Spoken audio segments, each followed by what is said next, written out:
I'm here to watch episode 14 of Vinland Saga. I really enjoyed the previous one and just the whole journey so far, and delving deeper into Askeladd's character has been fascinating to me. I wonder if we're gonna continue with that in this episode as well, or maybe shift onto other characters. Honestly, it kind of feels like Thorfinn disappeared into the background and Askeladd is the main character, and I can't bring myself to have an issue with that because Askeladd's character is so interesting to me. I just want to find out more about him. I still really like Thorfinn. He's more of an emotional core to me, even though his main emotion has been consistently anger. You can tell that it's stemming from pain, and so far I know the most about his past, his tragic past mainly, and I connected to him on that level, so he is kind of a heart of the show for me. But Askeladd is more of a brain. It is a very interesting and complex brain that I want to examine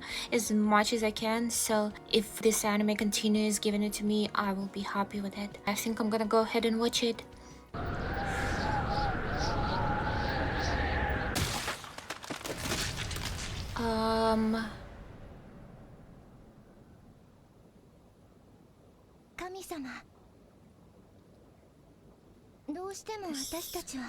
This is not a promising start. Oh my god. A random village girl. Is she gonna get brutally murdered?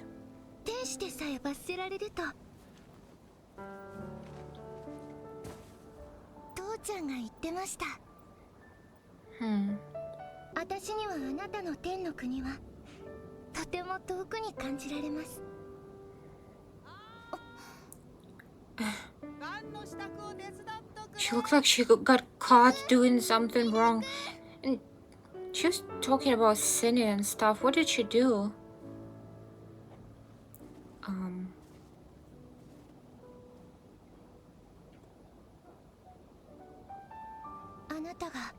Did she steal something from her mom?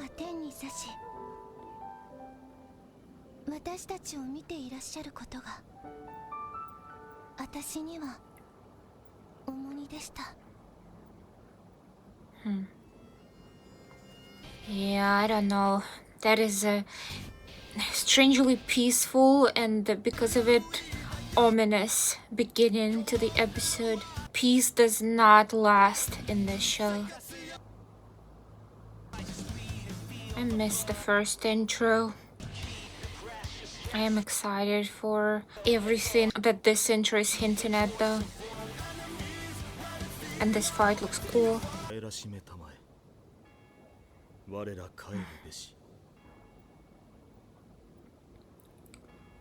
Covering nice like that. I wonder what the symbolism is behind that. Ignoring what's in front of you.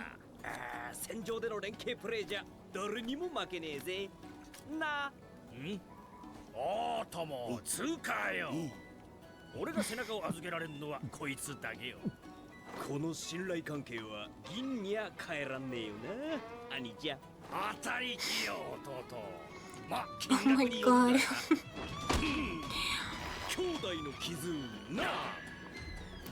It's kind of cute.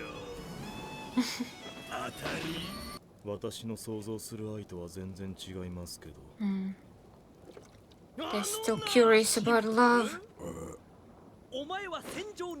It's kind of crazy that they don't really understand it. Or maybe they just don't get his interpretation.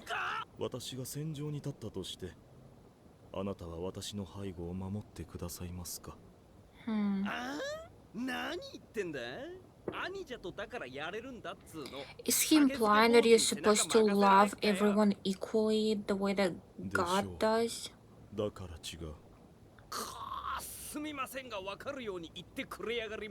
Like how you're supposed to love your neighbor even though you're like not related to them and they're not really close to you.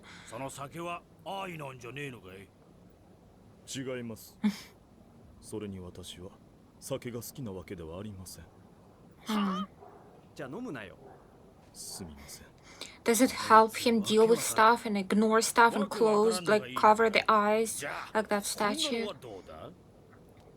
like see no evil. 昔俺らがフェローで船を襲った時のことだ。その船には戦士が一人乗っててな。Is he talking about tourists? これがもうめっぽう強かった。俺 Oh ら my は god, それでかかった yes. んだが、そいつ一人に30人があっちゅう間に素手で That was so cool. 素手だぞ。結局そいつは俺らが That's not so much. 後で損害を調べたら不思議なことに死者がいねえ。なんだったんだろうな。やっぱ俺ら舐められてたんだろうか。だとしたらムカつく。つか選手としての That is not why he speared everyone up. そのもの他に何かしましたか。名は何と言いますか。名前は言えねえ。やっぱわけわからんちん同士で惹かれるものがあるんだな。Is he impressed by him? Is that what he meant by love?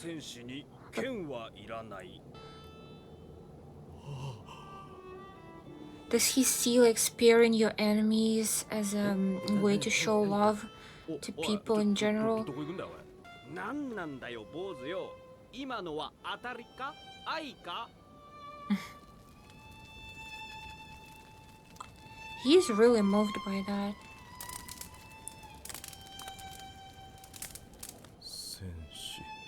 Maybe he wishes he could abandon the drink the way that a Viking abandoned a sword. Maybe he wishes he had that strength. He seems like a really miserable person. So did these two.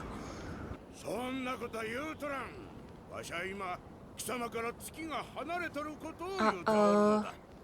雪に焦って進路を変えた途端これ引き返せ。マーシや横断は無理じゃ。雪を漕いで進むんなら戦利品は捨てねばなりません。手下どもは納得しないでしょう。どちらにしろ今夜は露営は無理です。I think Askeladd knows what he's doing. 略奪は我らノルド人の伝統でしょう。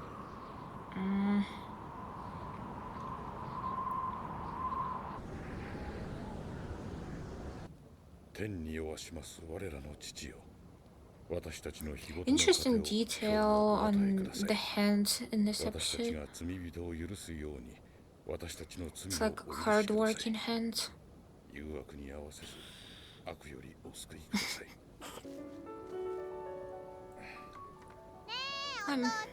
I am worried for these people. Why are they being shown? What is their contribution to the story? Is it to die? イエス様の言うことに間違いはない。お祈りしないとどうなるの？そりゃお前、不信心者は死んでから地獄に落ちるんだ。そうだ。地獄は悪魔がうようよいる怖いところだぞ。嫌だろ悪魔。悪魔、怖い。父ちゃんも怖い。でもお祈りする良い子は天国へ行ける。よく覚えておきなさい。なんかピンとこないな。もうじきみんな天国か地獄に連れてかれるなんて。家族がバラバラになったら嫌だわね。でも父ちゃん、どうして神様は急にこの世をお裁きになろうとするの？急じゃないぞ。大昔から決められてたんだ。イエス様が復活 Somebody なさって help から that poor 1000年 old 後 man eat. つまり20年後。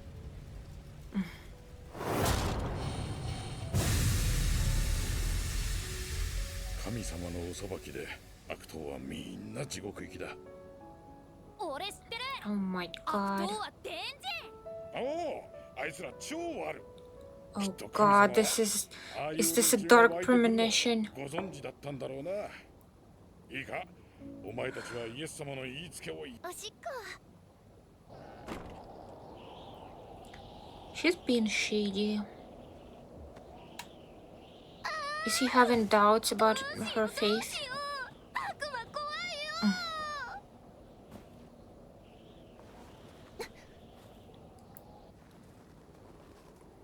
Yeah, what is in there? It can't be too bad, right? Oh.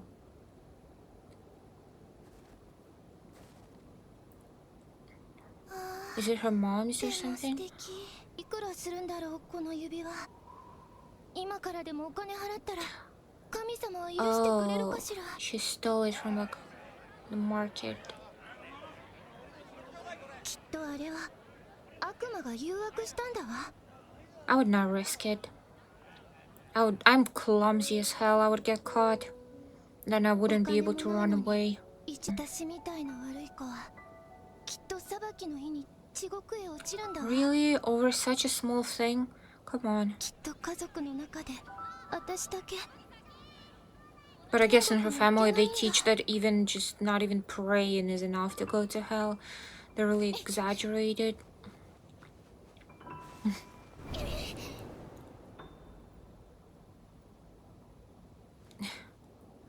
The temptation is too much. She cannot resist it.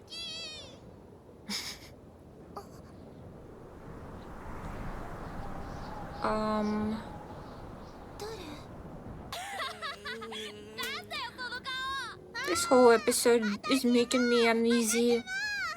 I don't want these children to die. 話を聞いてなかったのか。ちゃんと良い子にしてないと神様が罰。Oh my god. Guess this is God's wrath, huh? 晩ご飯開店。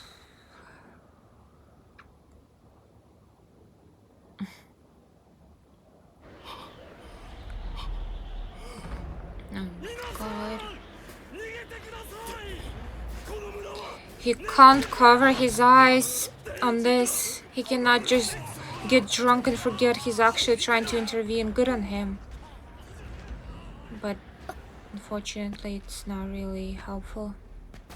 あったけ。生き返るわ。ガキが多いな。なんだね。あんたたちは。武器になりそうなもん抑えとけ。おう。 This just makes me think about how Bjorn said that he's following Askeladd because he actually enjoys murdering people. So I wouldn't put it past him to kill this whole family. Oh my god.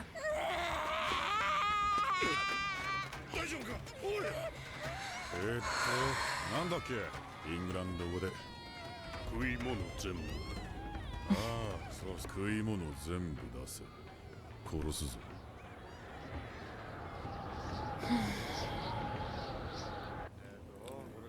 Hopefully they just take the food and leave and nobody else antagonizes them. And I hope they don't find the girl. ってことは冬越しの食料も50人分か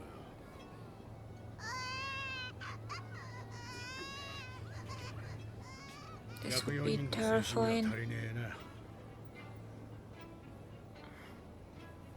どうしようどうしよう。みんな捕まっちゃった。 There's nothing to do. 一度だけ許すだが次邪魔をすればその場で殺す Surprised he's sparing him even now. あんたたち Probably because of the prince and Ragnar. わしらの言葉の通じる者はおらんか Can Askeladd understand them? Are these Welsh people? I thought he didn't want to hurt Welsh. 食べるものを半分せめて半分残してくれないか赤ん坊もおるんだどうか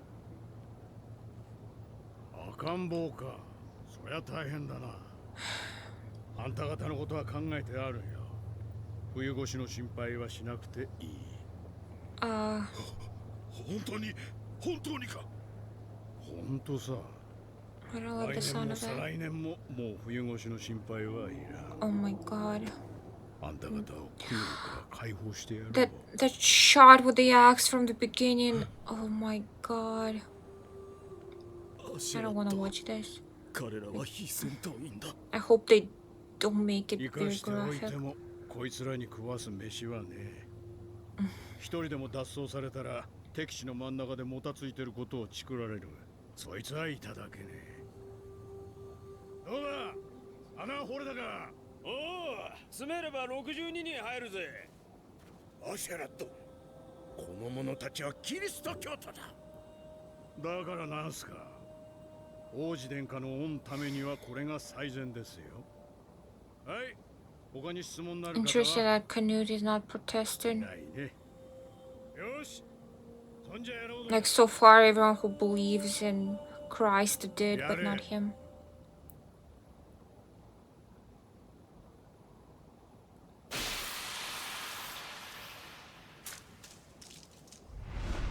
Oh my god.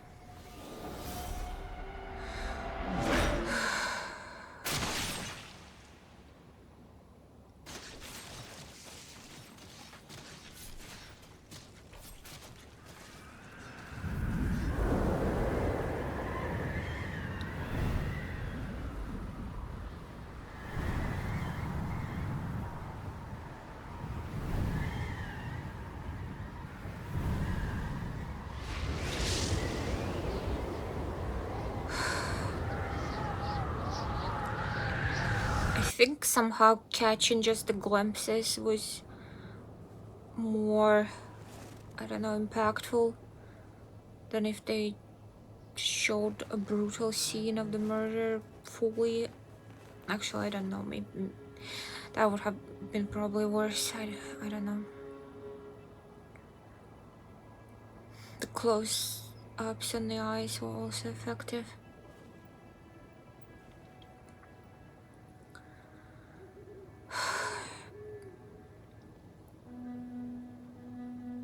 Can't even begin to comprehend how she feels after witnessing that. And being helpless to stop it. It's almost like her sin saved her life. 父ちゃんや母ちゃんじいちゃん弟や妹はそちらに着きましたか。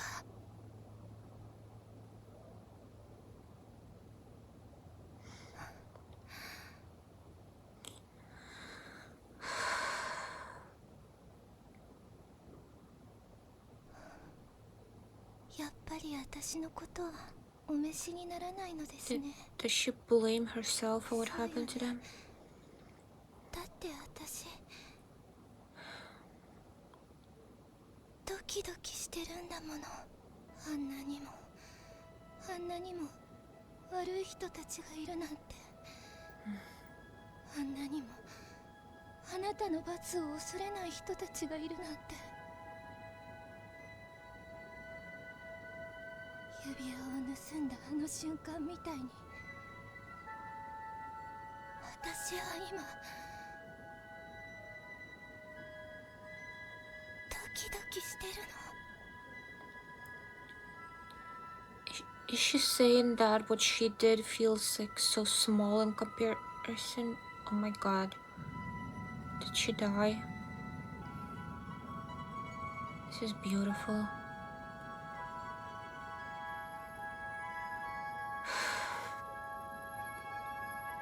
Did she freeze? Oh, okay. I thought she froze to death. Oh my god. It's almost like the god is not taking her, like refusing to take her. Oh, it's basically what she said, I guess. God, that was a heavy one. I feel drained. Like, I don't know at what point in the episode, but I just felt all the energy and life leave me. I don't know, it just made me feel really depressed. Understandably so, I guess. I mean, we've seen Vikings committing atrocities already.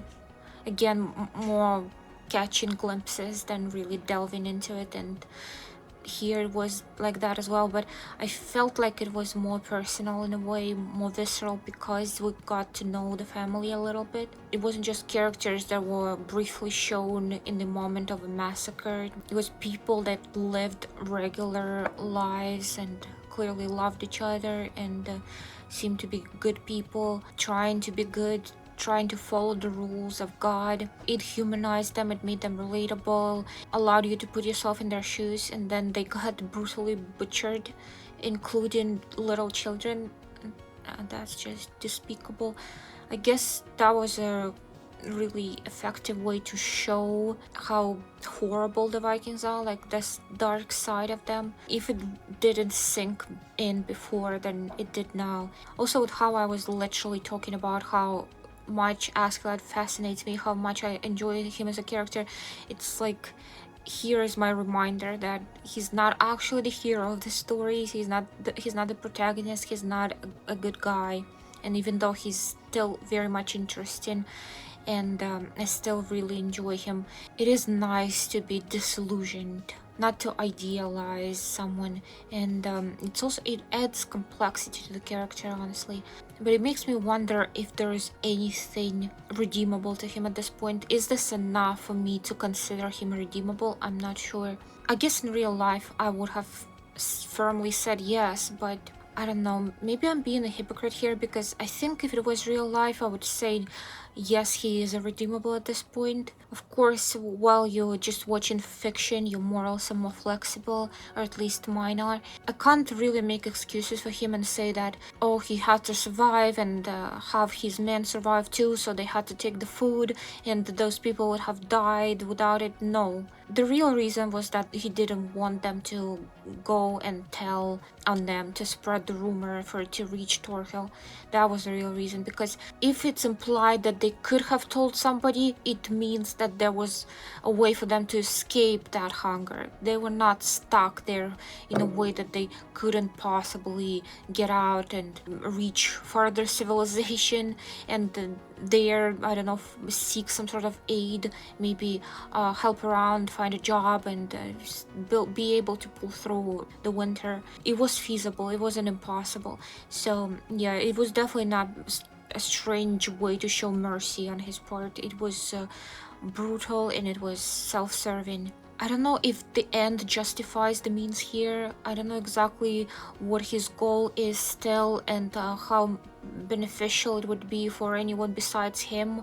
I don't know if, regardless if that would be enough of an excuse from the moral standpoint. If you think pragmatically, then perhaps there is a way for him to atone for it. If he somehow saves more lives than he took in this case, then just logically, just practically, that does make up for it. But morally, what he did commit is unforgivable. So I am kind of conflicted here, but again, that only adds to the complexity of the character.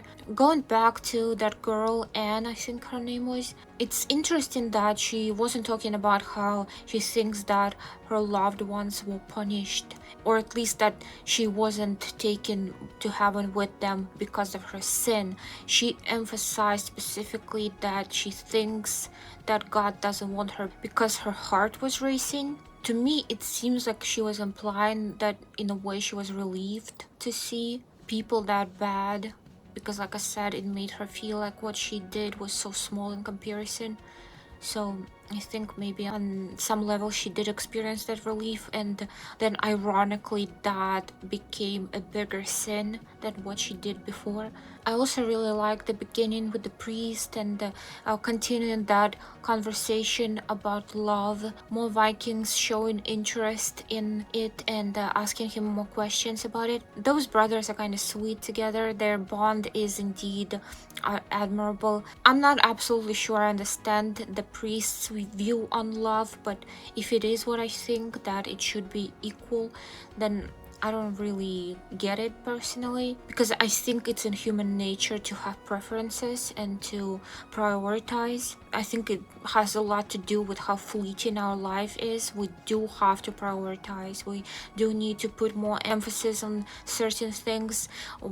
Life is short. We have this limited amount of time, and we need to choose carefully where and on whom we place importance.